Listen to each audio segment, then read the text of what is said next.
So this is a guitar that's been given to me by a friend of mine to try and restore, I suppose.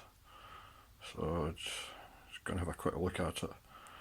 Pretty poor condition. It's been taken from a pub, a theme pub. They had guitars attached to the wall to make it a sort of rock hard kind of thing. First glance it doesn't look too bad, but then you look close up, you see the metal pretty badly pitted, pickups, the electrics just totally rusted basically. I don't know if you can see inside, but there's quite a lot of crap in there. Pretty bad worn going along the neck. Again, I don't know if it shows up too well in the video, but it's pretty poor condition. Needs a bloody good clean to start with. Probably frets need sorting it. And then onto the headstock, you can see a screw hole there where it was attached to the wall. Just one string, I don't know why, but one string with it. And on the back, pretty cheap generic machine heads. Neck doesn't look too bad. Plate on it says Japan.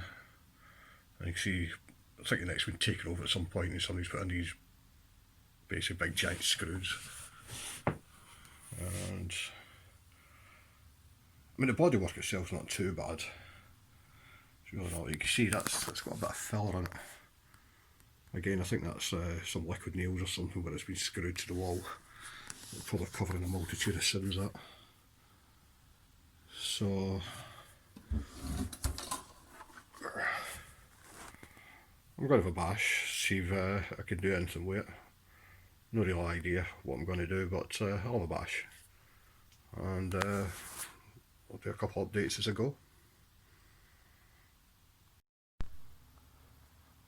Right, here she is in all her glory. I've stripped everything off of it, absolutely everything. So all I've got is the actual carcass of the guitar. It's not as bad as what it could have been, I suppose. Have a closer look up here. The neck seems fairly straight. I've given it a bit of a clean. Basically just got all the gunk that was on there off.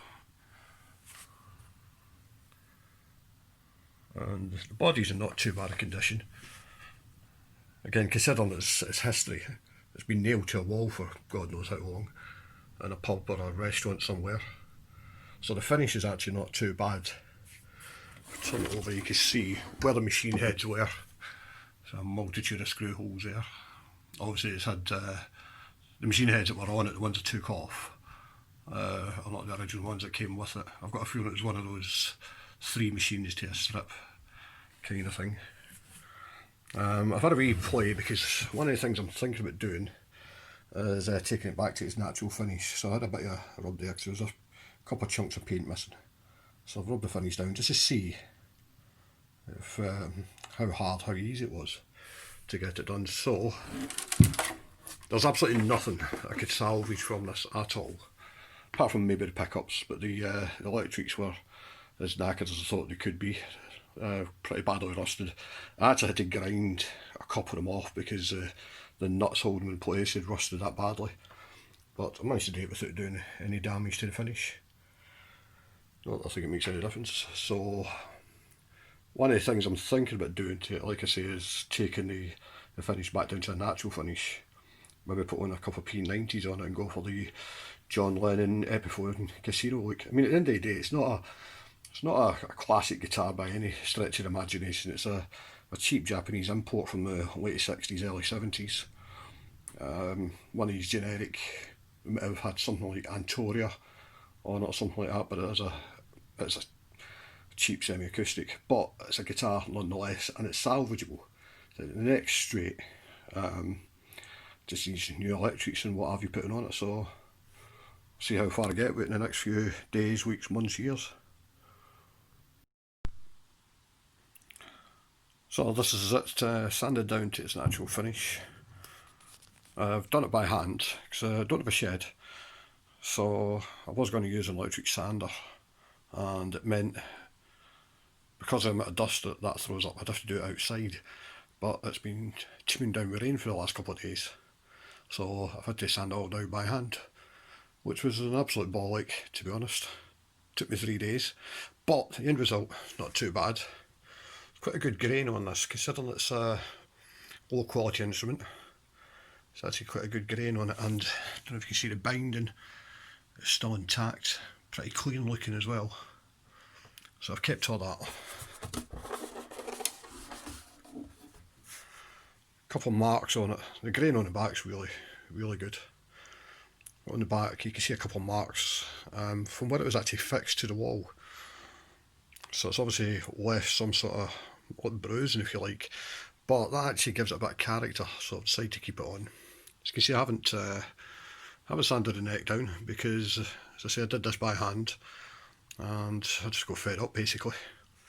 But having said that, I'm basing the guitar, the look that I'm going to give it, on John Lennon's Epiphone Casino, which started off as a sunburst, pretty much like this, and they sanded it back to its natural finish, but they didn't do anything with the neck, it was just the body. So that's the look I'm going to go for.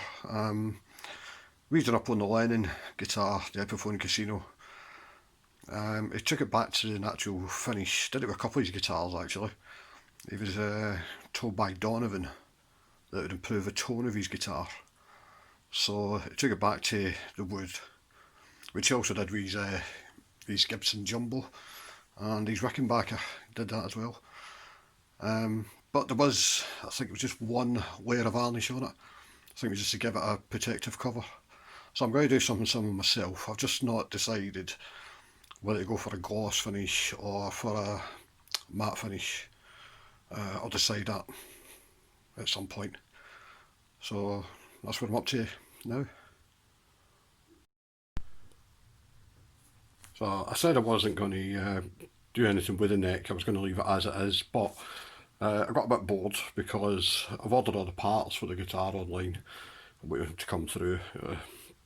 Best case scenario, it'll probably take about a week, so I thought, why not, got nothing else to do, I'll sand it down, which is what I have done, and quite a nice surprise actually. It's quite good condition, but what I was surprised about is actually mahogany, which is better quality than I expected, to be fair, because from what I can gather it is just a cheap Japanese copy from the late 60s, early 70s, but used a decent piece of wood on this. What I did go wrong, what I was surprised about, one of the other videos I showed was the binding on the guitar, which is all still intact, and the neck pretty well bound as well, in good condition, which I'm surprised about. But when it got to the neck, the headstock, I thought that was binding. When I looked at it originally, I thought it was just painted on. Turns out it's actually bound. But where I went wrong, made a wee bit of a mistake, is I started rubbing the headstock down because I just assumed it was black paint. It turns out it's actually a faceplate that's on it, and that is obviously part of the binding as well. But I'd already committed myself, as you can see. So I've got a plan to sort of cover up my own mess that I've made of this. Just one of them things I have to put up with, I suppose. But well, when I finish with it, well, look all neater and tidier. Shame that I did that, but like I said, just assumed it was paint rather than an actual faceplate. But having said that, it was just plain black. Didn't actually add or detract anything to the guitar, so I will restore it back to that. It will be a gloss black.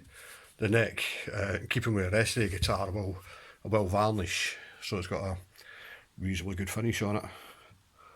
So that's it. So the guitar now has had a couple of coats of varnish, two coats of varnish to put on it, which is sort of in keeping with the vibe that I was after. So I've brought out enough of the finish. You can see the grain quite clear on it now. Give it a nice shade, I think. But I'm sort of going for the John Lennon vibe. His guitar only had one, maybe two coats of varnish on it, so it sort of keeps in with that.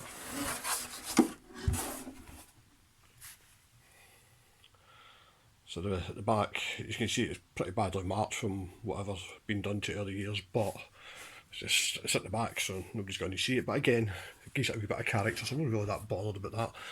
The neck, now that it's got a varnish on it, is coming a wee bit darker. Quite happy with it. Quite happy with it. It's got a nice feel to it. How that'll be once it's all put together, I'm not too sure. But I did all this while I was waiting for all the parts to arrive, and now they have. So this is basically everything's going to be going on the guitar in the next few days, hopefully. So I've got all the electrics here, pre-wired, 500k pots, selector switch, ground wire, everything else is all there. There's only two here at the minute, but I've actually got more. You see that? Grover machine heads. I've got the jazz version of the Tunematic bridge. Got roller saddles on it, because I just happen to like them. I've got a trapeze tailpiece. Got the gold bell caps. A new nut as well, because that's going to. And I've got two Epiphone P90s ready to go into it. All courtesy of eBay, and all at a fraction of the price. So I was going to do a video of me fitting all these on to the thing, but I think that's probably just a wee bit too boring. I won't go along them lines. So don't know how long this is going to take me, but I'll get it done. Hopefully I'll get it done in the next couple of days, and it should be good to go, and see how she fires up.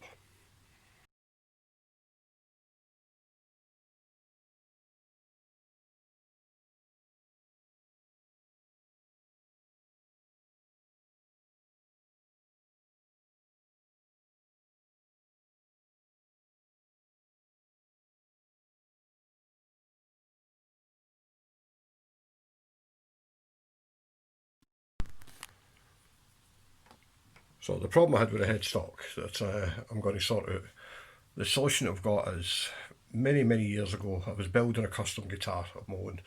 When I say building it, it was all built from parts. It was essentially, it was like an Airfix kit, just putting everything together. But I came across a guy who did custom headstock logos, and I got to do one for me, and it's like that. So basically my name on it, in the style of a Les Paul. The font is a Les Paul font. So, but when I got that done, it's essentially it's a decal. He sent me a spare in case the first one didn't work. As you can see, it did. So I've still got a spare, and I'm going to put that onto here, and that'll cover up the mess that I've made there. It's that's a decal. That's what it's called. It's essentially a water transfer, and you soak it. It slides off of the backing, and slide it into place, leave it to dry, and that's the end result. As you can see, that one's a bit battered. It was about 10 years ago I had this done. So I'm going to put that on the headstock, and that will cover up the mess that I made. So I'm on the final stretch now. I've fitted the strings onto it, fitted all the electronics. I've not fitted the pickups on yet, but that's the reason I've put the strings on, so that I can align the pickup pole pieces with the strings properly.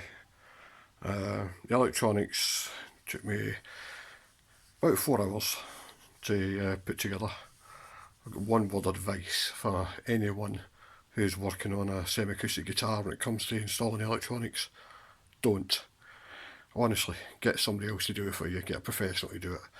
It is a fresh level of hell. Really wouldn't recommend it. But the end result's worth it. I've tested everything, everything's working fine. Once I've got the pickups on, it's good to go. And at the end of the video, I'll post a video of me playing the guitar so you can hear how it sounds. Hopefully it'll sound good.